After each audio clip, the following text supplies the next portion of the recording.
Hello guys and welcome to the world of WWE. Today I'm doing my thoughts on Monday Night Raw, which I thought was a pretty good show. I really enjoyed it. It wasn't anything hugely special, but it was still very entertaining. I really enjoyed it. I haven't seen anyone else's opinion, so this is just my honest opinion from the highlights. First of all, before I get to it wasn't part of the show, but it was kind of like a extra clip they put on YouTube. R-Truth defeated Samir Singh for the 24/7 championship. Well, I'll go in more detail about that a bit later. First off, let's start with Becky Lynch doing a promos telling Shayna Baszler or either Shayna Baszler or Bayley to come out and let's have a fight. They did it. Iconics came out, said there was a big disappointment that we're not on Team Raw, which I still have to this at the time of this recording checked what Team Raw is. So yes.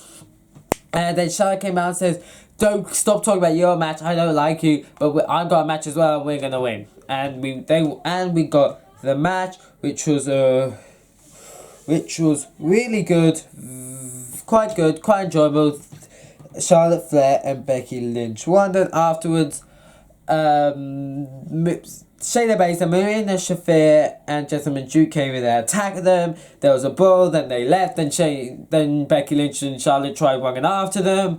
But the security stopped him. Then Becky Lynch punched a security guard and they got out of the way, but it was too late because everyone else had gone. So it was a pretty good way. I quite liked it. Cool way to start. So let's talk about Eric Rowe versus Alex Malcolm. This leads to the 24/7 championship change.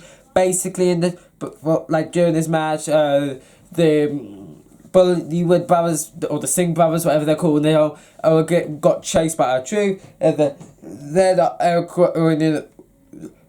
beat up the Singh brothers while beating out Alex Malcolm to get the victory, which means they were injured. And based for the backstage part, which I was going to talk about, R-Truth in the 24/7 championship, she was injured. The referee and R-Truth were dressed up, then they undressed, then he pinned the champ for the 1, 2, 3. I'm no longer interested really in the 24/7 championship, but it's alright. In terms of this match, he beat him, then he carries his little thing, like I still don't get that, so, yeah. Next up, let's talk about Kurt and Zack Ryder, talk about how they're going to make the most out of this Raw Tag Team Championship match, but then AOP came out and attacked them, meaning that they couldn't compete, and the replacements were Randy Orton and Ricochet. Next up, we're going to talk, which was alright, make them look strong, build up their return. So, yeah. Next up, we have Natalya versus Asuka in the pre match. Asuka won the match, surprisingly, with no green mist. I think this was just done because they realised it was a mistake to have Natalya make Asuka tap out, considering they want to do I think they want to do Becky versus Asuka at TLC or something like that. And they want Becky to look strong to sell over the fact that Becky Lynch could never beat Asuka, because she couldn't beat her at TSO, she couldn't beat her Royal Rumble, she couldn't beat her last week for the Women's Tag Team Championship. It was alright though.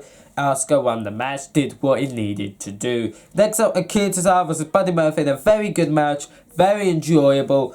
Akira Tozawa did look very strong in this match, but Buddy Murphy got the victory and another win, which is great. Great to see Buddy Murphy get a winning streak. So, yeah. Next up, it's Humberto Carrillo versus Kurt Anderson. Quite a good match. The Street Profits got involved. The ending of the match was basically AJ Styles distracted the referee for Luke Gallows to hit a move on Humberto Carrillo.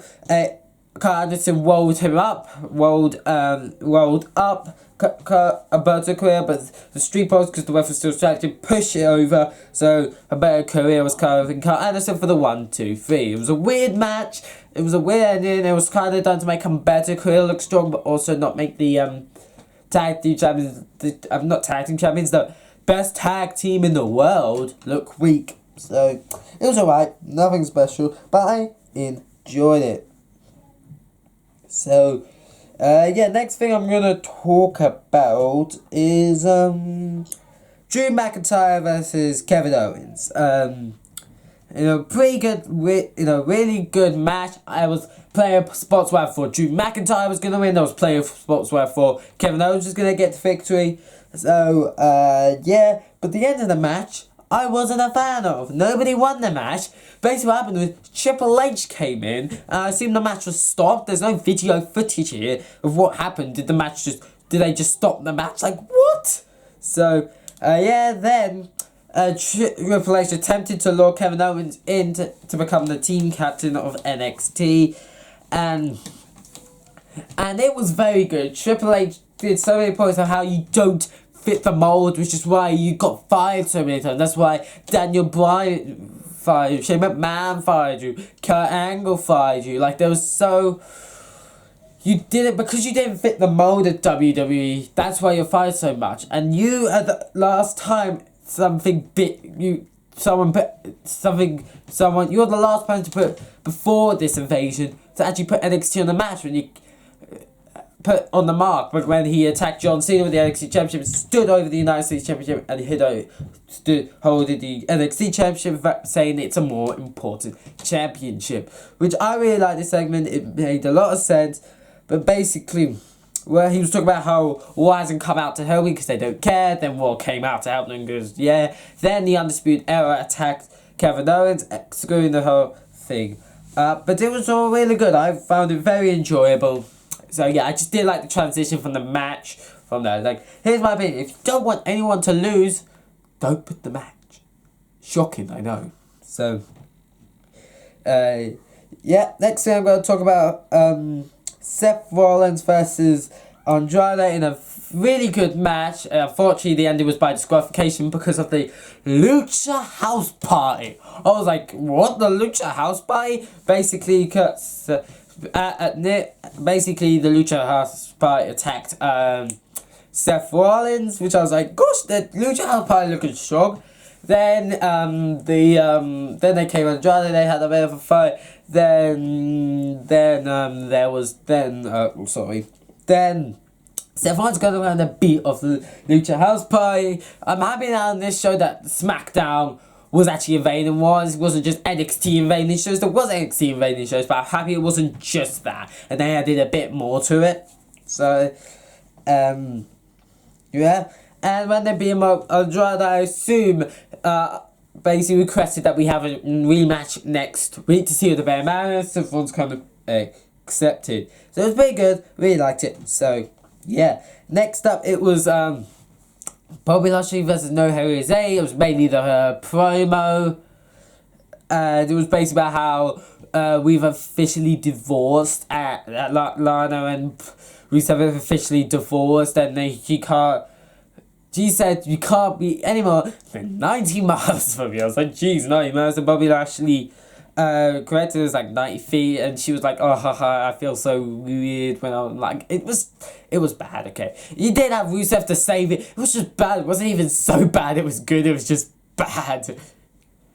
But I'm laughing about it, so probably it is so bad it's good. So, yeah, so the match happened. I'm not sure how long, though.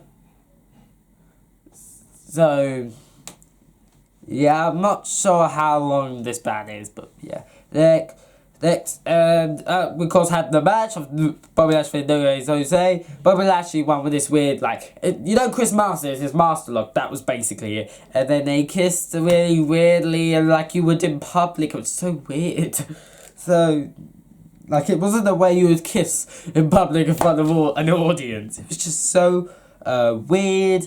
So, yeah, I can't really say anything else. And next up, we had the Raw Tag Team Championship match. The Viking Raiders versus Ricochet and Randy Orton. A really good match. I quite liked it. It was lots of spots. It was very enjoyable.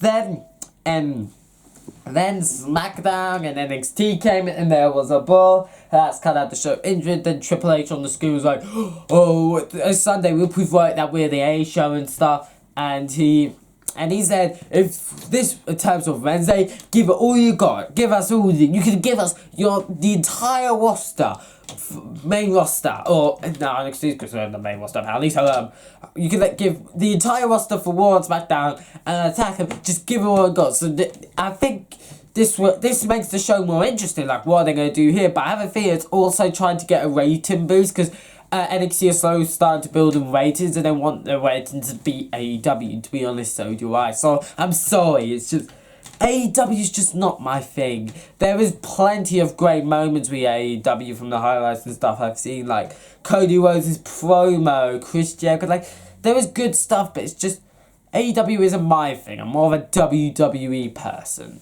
So, yeah, and I really liked, and I just love NXT, so,